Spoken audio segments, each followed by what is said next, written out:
Olá, boa tarde.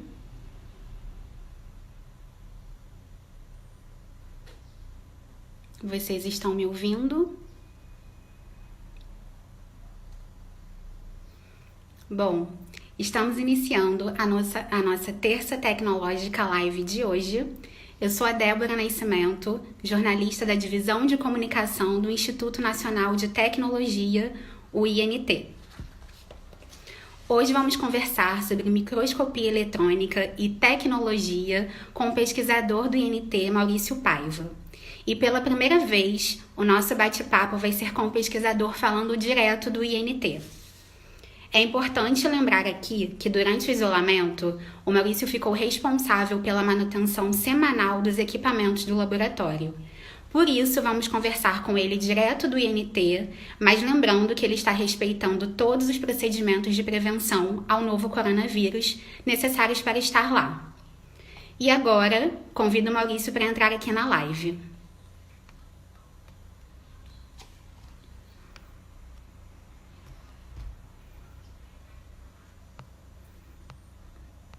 Vou enviar o convite para ele.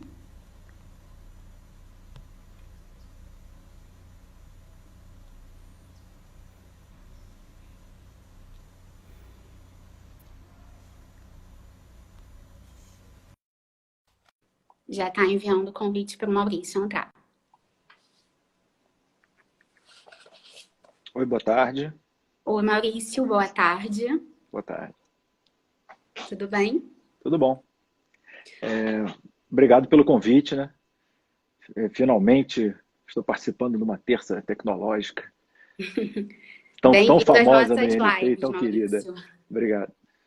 Bom, antes de começar, eu vou apresentar brevemente o Maurício. O Maurício Paiva é pesquisador titular da Divisão de Corrosão e Degradação do INT. Ele é biólogo com doutorado em Biologia Celular pela Fiocruz. Suas pesquisas são desenvolvidas na área de corrosão, biocorrosão e degradação. O Maurício também possui experiência com microscopia eletrônica de varredura e microscopia eletrônica de transmissão. Bom, vamos começar a conversar com o Maurício e quem quiser também pode enviar perguntas pelos comentários da live, que na medida do possível ele vai respondendo mais à frente. Bom, então vamos, Maurício.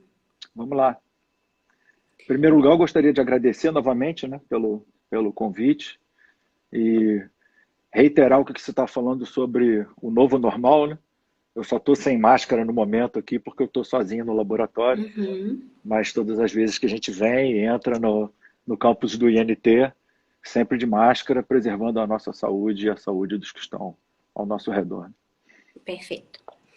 Bom, então vamos, Maurício. O Vamos lá. INT possui um centro de caracterização em nanotecnologia, o CENANO, inaugurado em 2010. Isso. Como é o funcionamento do CENANO, Maurício? Olha, o Senano, ele, apesar de ter sido inaugurado em 2010, a história da nanotecnologia dentro do INT ela já é um pouquinho mais antiga, né? Os servidores mais antigos contam para a gente que os primeiros microscópios até ficavam alocados em um outro lugar aqui onde é o nosso refeitório hoje em dia. Em 2006, a equipe de pesquisadores daqui ganhou um edital da FINEP, o PROINFRA, e esse modo que o Senano se apresenta hoje, essa característica, esse prédio, essa estrutura física atual, começou então em 2006. Como é que o Senano atua, né? Ele é um laboratório multiusuário que foi criado inicialmente para atender às demandas de pesquisa interna. E com o passar do tempo, isso foi crescendo e a gente hoje em dia já atende a indústria, ao setor produtivo, a outros institutos de pesquisa, a parceiros, universidades, uma gama bem extensa de clientes e usuários, tanto internos como externos. O modo de funcionamento do centro, ele é bem único aqui dentro do INT. Todas as divisões da casa têm um chefe, o Senado não tem um chefe, né? Ele é gerido por um grupo de pesquisadores, chamado Grupo Gestor. Isso foi criado em 2007, se não me engano, quem é a memória do Cianano é o Cássio, a memória viva do Cianano. Então, se Verdade. ele pintar por aí, eu estiver falando alguma besteira, ele me corrige. Em 2007 foi criado o primeiro grupo gestor e assim vem até hoje sendo gerido por um grupo de pesquisadores. Bom, então vamos à segunda pergunta, Maurício. Que tipo de equipamentos tem no Senano e como eles ajudam nas pesquisas desenvolvidas no INT? O Senano hoje em dia conta com 7 microscópios, sendo que 5 deles são microscópios eletrônicos, 4 de varredura e 1 de transmissão, que é esse que está aqui atrás de mim. Uhum. Além dos de varredura, nós temos um microscópio confocal, temos um microscópio de ecfluorescência, temos uma sala de preparação de amostras e um outro equipamento, que é um espectrofotômetro de raio-x, que é o XPS, que ele não obtém imagens, mas é um microscópio, é um equipamento que trabalha em ultra alto vácuo na escala nano, né, na análise de superfícies em escala nanométrica. Alguns outros microscópios também que nós temos aqui são capazes de chegar à escala nanométrica. Bom, Maurício, agora eu tenho uma curiosidade. Até quantas vezes os microscópios do NT podem aumentar uma imagem? Aí eu acho que eu vou me alongar, hein? Pode? Um pouquinho pode. Para falar de aumento, eu acho que a gente vai ter que falar um pouquinho sobre resolução também. O que seria resolução? O que eu posso resolver, por exemplo, a olho nu?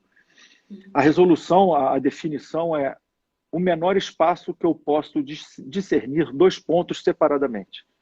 Então, isso no olho humano é em torno de 0,1 milímetro, tá? 0,1 milímetro. Eu sou capaz de enxergar um fio de cabelo. Essa é a dimensão que tem um fio de cabelo. Quando a gente vai trabalhar em escala micrométrica ou nanométrica, a gente já baixa isso dividido mais 2.000 vezes, né? Vai para micrômetro e para nanômetro. Para a gente saber o que eu posso, qual é o aumento que eu tenho no meu microscópio, eu posso aumentar uma coisa indefinidamente, mas se ela não tiver resolução, e isso em microscopia é fundamental, é o foco, é a clareza da imagem, se não tiver uma boa resolução, eu não consigo chegar a uma conclusão adequada. Então, respondendo a tua pergunta, então, agora, depois dessa volta toda. Dos microscópios que a gente tem aqui, eu vou começar pelo mais básico, se é que eu posso chamar um microscópio de varredura de básico. O microscópio mais básico que a gente tem um poder de resolução de 3 nanômetros. Tá? O que isso significa? Um filamento de DNA ele tem a espessura de 2,5 nanômetros. Então, um microscópio, o mais básico, eu não consigo resolver essa imagem de forma correta. Uhum. E o que acontece também? Os conceitos são diferentes, mas que se completam. O limite de resolução é o menor ponto que eu posso separar 2 pontos, é o menor espaço que eu posso separar 2 pontos, e o poder de resolução é o quanto eu posso aumentar. Quanto menor o meu limite de resolução, maior a qualidade da minha imagem. Então, voltando, eu tenho um microscópio mais básico com 3 nanômetros de resolução, eu tenho um outro mais equipado, que tem um limite de resolução de 0,8 nanômetros, já desce bastante. Um terceiro microscópio que tem limite de resolução de 0,7 nanômetros, e desses que eu falei, eu posso chegar até 50 mil de aumento, o segundo 500 mil, nesse terceiro 900 mil, e esse menino aqui, que é a cereja do bolo, ele tem um limite de resolução de 0,2 nanômetros. Eu posso chegar a aumentos aqui de até 1 milhão de vezes. Tá? Então, ele é um microscópio de altíssima resolução. Eu até deixei um exemplo aberto ali, eu não sei se eu poderia... Pode alongar mais um pouquinho, mostrar uma imagem? Sim, sim. Microscopia é imagem. Pode sim. Vou puxar a câmera para cá. O que a gente vê aqui... Vou mudar... Está dando para enxergar? Aqui eu consigo. O que a gente vê aqui, essa esfera mais escura, é uma nanopartícula de prata, tá? Uhum. Essa nanopartícula, ela deve ter de diâmetro uns 15 nanômetros. tá? Quando eu aumento essa imagem, olha o que acontece. Está vendo uma porção de risquinhos aqui na imagem? Consigo ver, mesmo pelo celular. Uhum. Talvez seja legal mudar para a câmera da frente, né? Deixa eu dar uma voltinha aqui. Agora fica melhor? Eu acho que Eu consigo visualizar os planos atômicos dentro dessa nanopartícula de prata. Maurício, você consegue levantar um pouco a câmera que uma pessoa acabou de pedir aqui nos comentários? Consigo. Eu acho que assim tá. Não, não. Antes estava melhor. Pois Assim, é. assim a gente consegue ver melhor. Estão enxergando legal? Uhum. Então, aqui eu tenho a nanopartícula de prata, com aproximadamente 15 nanômetros. Eu vou dar um zoom aqui digital na imagem, tá? E começo a ver esses risquinhos transversais, que são os planos atômicos, tá? Conseguem ver? Bom, o Isso, pessoal tá falando que ficou bom. Conseguiram ver. beleza. Vou voltar aqui para a minha estação. Isso exemplifica bem o que esse blá blá blá todo que eu estava falando aí, de limite de resolução e poder de resolução. Então, o maior poder de resolução que temos aqui, em aumento, é de 1 milhão de vezes. Tá? Então Espero ter você respondido. escolheu. Me alonguei, mas respondi. Não, então você escolheu o ponto certo aí hoje, né? É, Com o microscópio aí ao fundo. tudo planejado. Bom, então vamos para a próxima pergunta, Vamos lá. Maurício. De que forma um laboratório como o Senano contribui para o desenvolvimento tecnológico no Brasil? O Senano ele atende a uma gama enorme de projetos de pesquisa e demandas de empresa e tal. Eu acho que o INT, por si só, é um instituto que nasceu em 1921, ele já tem no DNA dele essa proposta de ajudar o desenvolvimento do país, né? O Proálcool foi criado aqui dentro e tantas outras coisas boas saíram daqui. O Senano não é muito diferente, é como se fosse um filho mais novo do INT, né? O Senano vai completar 10 anos agora. É jovem, mas é uma criança abusada, vamos dizer assim. Então, eu acho que, dentro do que você está me perguntando, é uma gama tão grande. A gente trabalha na área de petróleo e gás, a gente faz análise em tubulações, em falhas em tubulações, a gente trabalha com corrosão, tanto química quanto microbiana, a gente trabalha na área de odontologia, na área de implantes médicos, na caracterização de ligas metálicas para implantes e como é que se pode melhorar isso, corrigindo falhas. A gente trabalha com, meu Deus do céu, com perícia policial, com biologia, com paleontologia, com tanta coisa que realmente a contribuição do Senano para o desenvolvimento, eu acho que ela é grande, apesar da pouca idade que o centro tem. Bom, vamos para a próxima, Maurício. Em março deste ano, o Senano foi recredenciado como laboratório estratégico na rede Cisnano, que é o Sistema Nacional de Nanotecnologia. O que mudou com esse recredenciamento, Maurício?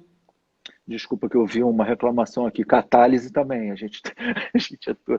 Catálise, Lembrando em combustíveis, tempo, então. fármacos, uma porção de coisas. Mas, enfim, voltando aqui, ó, o Cisnano, né, que você está falando. Recredenciamento no Cisnano. Isso. O Senano ele passou pela primeira fase do Cisnano, foi capitaneado muito bem pelo nosso antigo coordenador de tecnologias, o Paulo Gustavo. E a gente conseguiu entrar na segunda fase, nesse segundo edital. Eu acho que é uma grande vitória, é um grande prazer assim, poder dizer que a gente é um laboratório estratégico do Sistema Nacional de Nanotecnologia. Talvez não seja, não é fácil concorrer e ganhar um edital como esse. sendo um centro de análise multiusuário tão novo, assim, comparado com o que a gente já vê por aí. E o que eu acho que isso é reflexo do trabalho da entrega que a gente faz aqui. Eu me lembro que uma vez, numa palestra, o professor Riso, ele comentou algo como, por exemplo, do tipo assim, ninguém é referência porque quer. Quem diz se você é referência ou não são as pessoas que estão vendo o teu trabalho. Então, se você faz um trabalho bem e faz bem feito, esse reconhecimento acaba vindo. E eu acho que o que a gente apresenta, né, é bem visto pelos nossos pares e, graças a Deus, a gente conseguiu se manter recadastrado no Cisnano. A primeira chamada teve 26 laboratórios, essa segunda agora tem 23. Então, 3 laboratórios não tiveram esse sucesso. Então, eu acho que é uma vitória para o Senano e para o INT. Bom, então falando ainda sobre o recredenciamento, o Senano na categoria de laboratório estratégico tem previsão de dedicar até 50% da carga horária ao atendimento de usuários externos. Isso. Como funcionam essas parcerias atualmente? Olha, a parceria com o usuário externo ela é feita, bom, de uma maneira inicial. Assim, os parceiros que a gente já tem normalmente voltam e nos procuram para fazer novos trabalhos. Os parceiros novos que estão então em busca de análises especializadas e coisas do tipo que a gente apresenta aqui, normalmente nos procuram ou através da nossa homepage, né, que fica hospedada dentro da homepage do INT, ou através do escritório de negócios aqui do INT, onde esses parceiros são encaminhados para a gente e o grupo gestor decide. Existe uma heterogeneidade muito grande entre os pesquisadores, o corpo técnico-científico do grupo gestor. Então, isso é meio que um diferencial aqui no Senano. Quando chega uma demanda de um cliente externo, a gente se reúne e decide quem vai entrar em contato com aquele cliente, dependendo da área da expertise, né? Então, eu acho que isso também ajuda.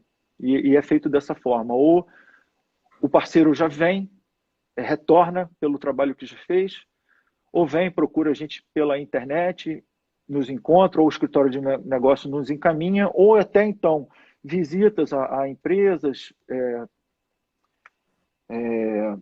exposições, palestras, a gente sempre conversando com as pessoas, divulga e acaba que isso vem a público e surge o interesse em fazer um projeto de pesquisa em parceria. Bom, Maurício, então agora a gente tem algumas perguntas do pessoal que está acompanhando a live e eu vou começar a passar para você. A primeira pergunta foi enviada pela Eli Ramos. Ela quer saber se dá para ver o corona aí atrás nesse microscópio. Das imagens que foram feitas pela Fiocruz e ao redor do planeta são feitas num microscópio desse tipo aqui. O vírus é colocado num substrato, normalmente um filme de carbono. É feita uma contrastação, porque o material biológico não tem contraste à luz do microscópio, então para dar destaque às estruturas. E é observado num microscópio como esse aqui. Agora, a segunda pergunta enviada por Fati Brandão. Ela pergunta, falando em perícia policial, como seria? Teria como explicar um pouquinho, principalmente no apoio aos papiloscopistas e aos peritos? Vamos lá. Fati Brandão? Isso. Fati Brandão. Os microscópios hoje em dia, há um passado não muito distante, os microscópios, eu costumo brincar que eram máquinas de tirar retrato muito caras e grandes. Hoje em dia não se obtém só imagem no microscópio. Existem muitos acessórios acoplados a cada microscópio desse. Então, além de análise qualitativa de imagens, né, você tem análise semi-quantitativa e quantitativa de elementos, inclusive. Nossos microscópios, a maioria deles são equipados com sondas de raio-x que identificam elementos químicos. Em caso de perícia, em resíduos de pólvora, é possível fazer a análise dos fragmentos ou sei lá da onde que esteja sendo sugerido que essa pólvora se encontra, e identificar se tem elementos químicos ali que são compatíveis com o disparo de arma de fogo. Espero ter respondido. Qualquer coisa, pergunta de novo. Agora, mais uma pergunta da K. Keter. Ela fala se você poderia falar um pouco sobre a dificuldade de manutenção dos microscópios do Cenano. Isso é uma pergunta muito séria. O parque tecnológico que a gente tem aqui tem uma quantidade de equipamentos embarcado que é de um valor muito, muito caro. E além do valor caro dos equipamentos, o valor da manutenção e da reposição de peças também é elevado. Todas as peças desses equipamentos são importadas e a maioria vem da Holanda. Os microscópios, a maioria deles aqui são holandeses. Uhum. Não é barato e não é fácil resolver um problema desse. É preciso ter sempre vigente um contrato de manutenção. Só tem uma empresa que faz isso, que é a empresa que vende os microscópios. Não vou fazer propaganda, dizer o nome, pode? Brincando, ao jabá. E a gente passou um período grande sem esse contrato de manutenção assinado. Graças à aprovação de um projeto FINEP em 2016 de infraestrutura, a gente conseguiu dar uma respirada, porque nós, como todo e qualquer centro de ciência e tecnologia, passa por dificuldades com relação a financiamento, né? Então a gente tem que estar, como pesquisador, sempre buscando editais de fomento para poder fazer com que as coisas aqui funcionem. Graças a Deus a gente tem esse edital vigente ainda, estamos prestes a receber a segunda parcela, então as manutenções estão sendo feitas. Eu estou aqui hoje e amanhã, inclusive, que eu vou receber o técnico para trocar uma bomba de vácuo do microscópio que fica numa sala aqui ao lado. Mas realmente é difícil. O Cisnano também ajuda muito. O primeiro edital Cisnano que a gente participou foi de vital importância para a manutenção do laboratório, então realmente é difícil, mas a gente consegue, a gente está aqui para isso. Bom, agora eu tenho uma pergunta enviada pela minha colega da comunicação, a Amanda Oliveira. Ela pergunta como você vê o futuro da nanotecnologia. Olha, Amanda, eu acho que o que a gente está vivendo hoje em dia e vendo é a pontinha do iceberg, né? Falar sobre nanotecnologia, falar sobre nano não é nada nano, né? A nano é uma imensidão de coisas ainda a serem descobertas. Existem tantas coisas a serem feitas na área da saúde, na área de indústria, na área de prospecção de petróleo. Enfim, se eu for ficar falando cada área aqui que a gente pode atacar com nanotecnologia, vou voltar ao exemplo da nanopartícula de prata. Todo mundo sabe que às vezes você faz um tratamento num paciente com um antibiótico e uma bactéria se torna resistente. Aí você tem que mudar a conformação desse remédio. Já existem estudos bem antigos falando sobre nanopartículas de prata. A prata ela é biocida, ela mata a bactéria. Então, isso é nanotecnologia pura. A gente não vê esse tipo de coisa, não vê isso presente no nosso dia a dia, mas ela está ali o tempo inteiro. Até a indústria de refrigerador doméstico, um tempo atrás, falava com nanopartículas de prata, que deixam a sua geladeira limpa. Isso é uma coisa que já está entrando no dia a dia das pessoas e a gente não vê, né? É nano, é microscópico. Mas por trás disso tudo tem gente batalhando para que novas coisas sejam descobertas, novos fármacos, enfim. Está começando ainda, tem muita coisa pela frente. Células fotovoltaicas, combustíveis limpos, uma infinidade de coisas. A gente precisava de 50 lives para falar de tudo aqui. A gente vai ter ainda mais pela frente. Bom, Maurício, agora mais uma pergunta do INT, o Justo. Uhum. Como outras instituições podem ter acesso ao Cenano? Olha, Justo, através da nossa homepage, né, ou principalmente por contato com os nossos pesquisadores. Normalmente o que acontece é isso, a gente recebe um e-mail encaminhado pelo INT dizendo que alguma empresa ou instituto de pesquisa está interessado em colaborar, em fazer um trabalho colaborativo com o nosso centro de análise aqui, e a gente entra em contato com esses clientes, com esses usuários externos, para levar à frente isso, né? Normalmente é feito dessa forma. Ou por indicação, pessoas que já trabalharam aqui com o Senano falam, olha, lá tem tal equipamento que serve para você, o boca a boca ainda funciona, né? A gente está na época da nanotecnologia, mas a mensagem por pombo correio às vezes funciona. Maurício, enquanto eu vou recebendo mais perguntas aqui, você quer mostrar mais um pouquinho do Senano? Não sei se você consegue andar um pouco pelo laboratório ou mostrar mais o equipamento que está aí com você.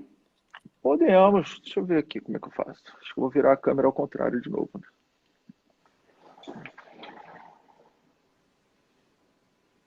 Dá para ver direitinho?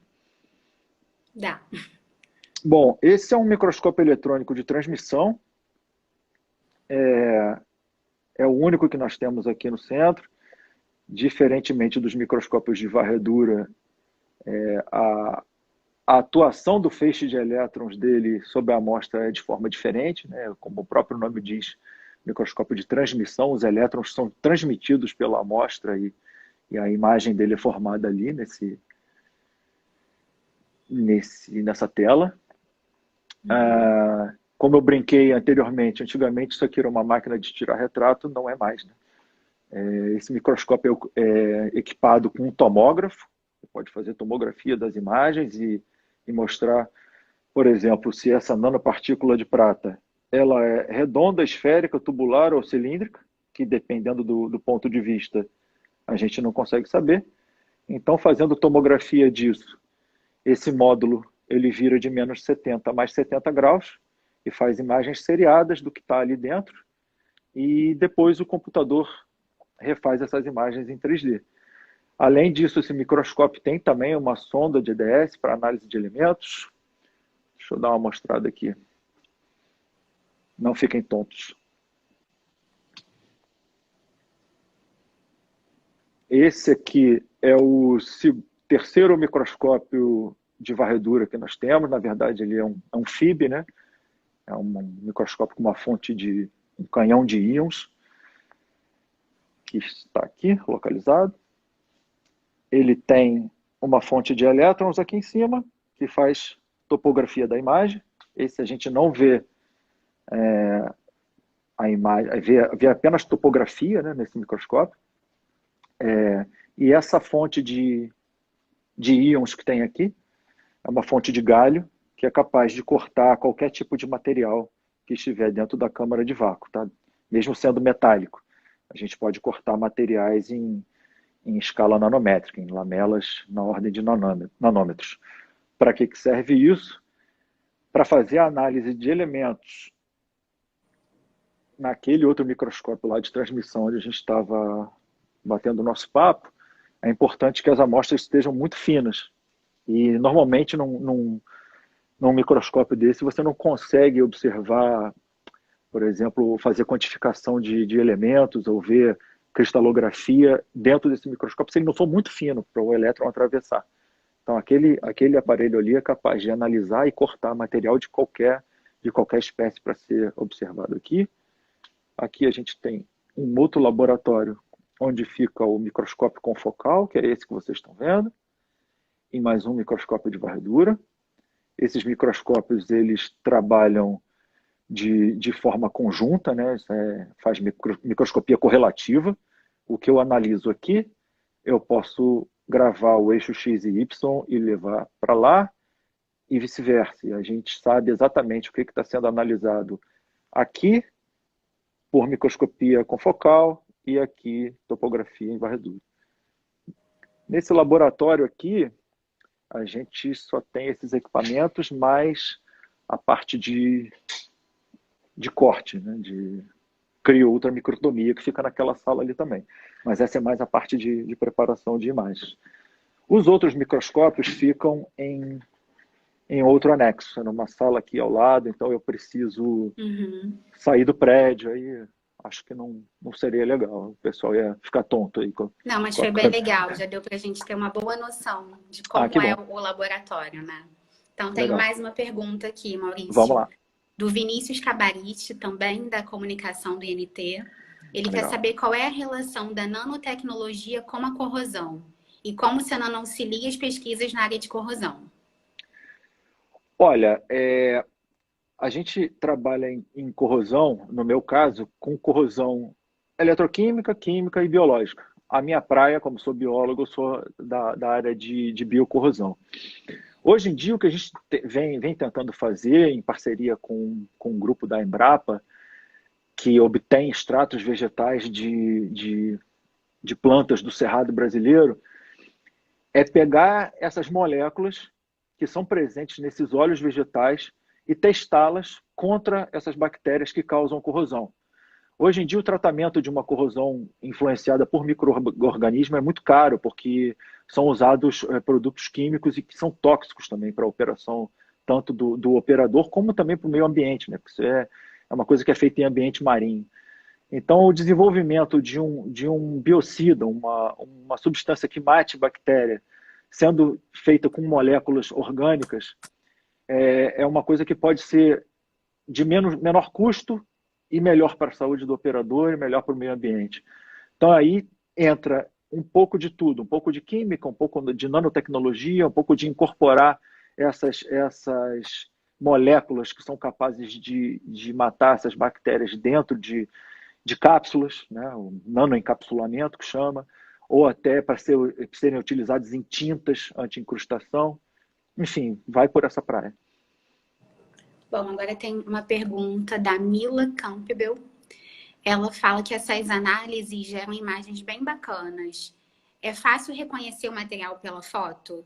E eu complemento aqui também, falando em imagem, eu queria que você falasse um pouquinho também sobre as imagens premiadas do Senano, se você puder falar rapidamente. Elas estão aqui. Bom, Mila, com o olho treinado a gente consegue identificar várias coisas olhando ao microscópio, né? Não é de um dia para o outro que você bate o olho e vai saber o que está olhando. Principalmente porque as imagens que são obtidas num microscópio, tanto de varredura quanto num microscópio de transmissão, são imagens em tons de preto e branco e cinza.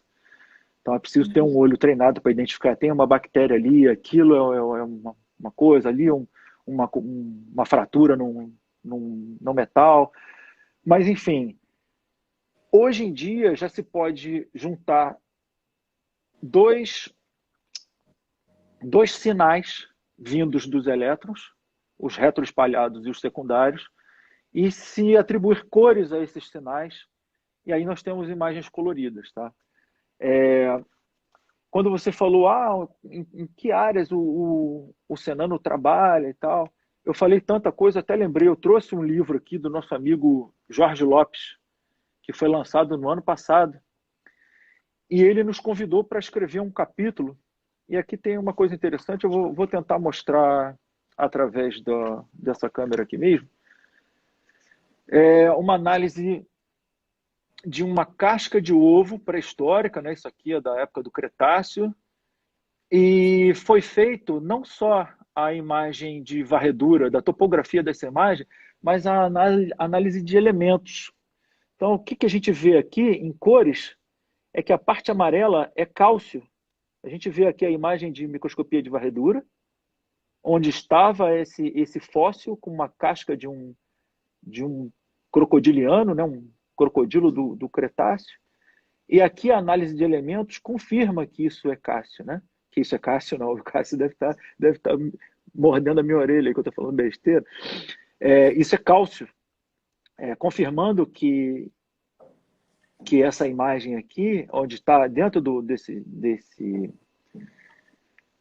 dessa peça, é um ovo de crocodilo. Uma outra coisa interessante foi o dente de um crocodiliano também, que aos olhos de uma microscopia de luz, essas ranhuras aqui não eram possíveis de ser observadas. Isso é importante para caracterizar novas espécies ou para confirmar que espécie de crocodilo era esse. Com relação às imagens que você falou, vou ter que dar um pulinho aqui atrás. Vou fugir, tá? Já acabou o nosso tempo, não?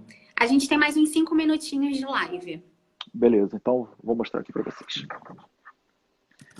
Quem obtém essas imagens aqui é o Francisco Rangel, é nosso especialista em microscopia de varredura. É Nossos incrível. microscópios, a empresa que fabrica os microscópios faz um concurso anual de imagens e o Francisco sempre participa e quando eu sei que ele está participando, eu nem me envio a imagem porque eu sei que eu vou perder. Essa aqui é uma imagem de vermiculita, foi a imagem que ganhou, agora eu não lembro em que ano, o prêmio da melhor imagem do concurso do mundo inteiro. Ele ganhou vários prêmios com essa imagem aqui. Deixa eu mostrar aqui uma outra.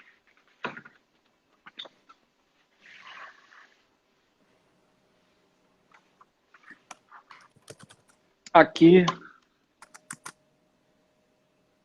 é um ovo de Aedes aegypti, do mosquito causador da dengue. Também uma imagem premiada.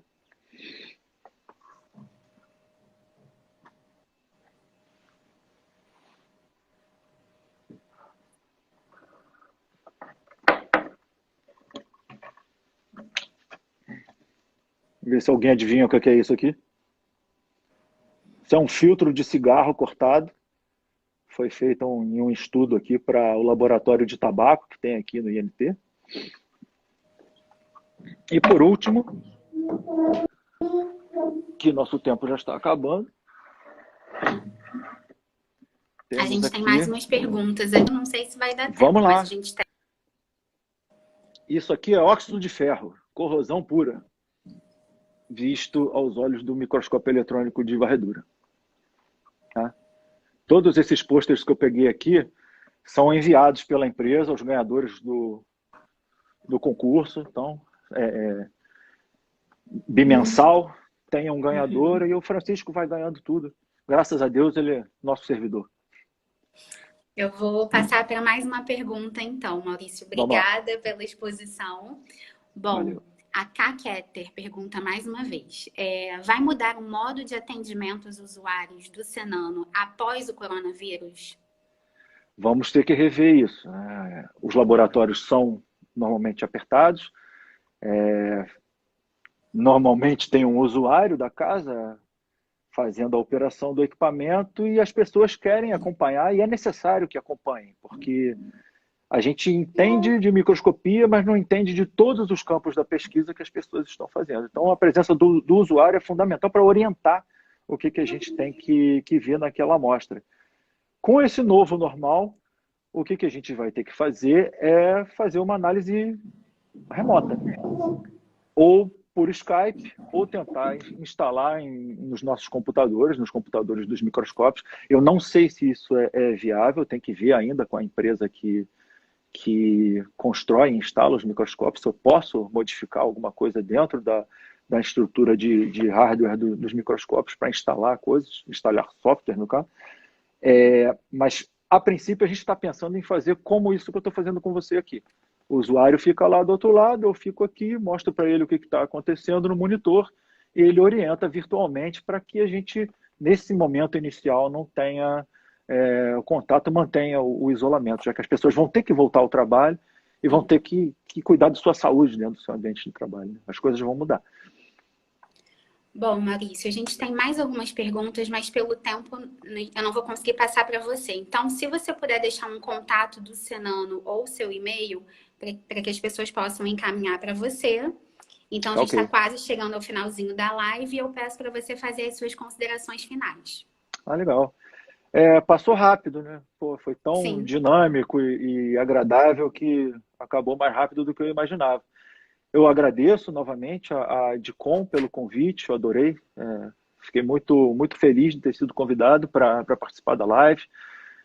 Como eu já disse, eu acho que nanotecnologia não é um assunto para 40 minutos, né? Nano não é nano, mas foi muito legal poder conversar, trocar essa ideia com vocês e com o pessoal que está assistindo. E as portas do Senano são sempre abertas, querendo vir aqui, querendo nos ligar, nos mandar um e-mail, tomar um café, discutir ciência, continuar esse bate-papo informal aqui, mas com um cunho de visão para o futuro, a gente está sempre aberto. O meu e-mail é mauricio.paiva@int.br, tá? Se alguém quiser. E a nossa homepage tem o endereço de todo mundo do Grupo Gestor. Bom, Maurício, Você tá me ouvindo? Não estou te ouvindo. Agora sim. Deu um delay. Eu acho que a sua conexão ficou um pouquinho instável. Bom, em nome da divisão de comunicação do INT, eu agradeço a sua parte, Maurício. Gostei muito de fazer essa live com você com esse novo formato, né? Você falando do INT. Próxima live, na outra terça-feira, dia 7 de julho, com o tema Tecnologias do Grafeno e Carvão Ativado, com o pesquisador do INT, Alexandre Gaspar. Obrigada, pessoal, e até a próxima live. Tchau, tchau. Obrigada, Maurício. Obrigado, eu que agradeço.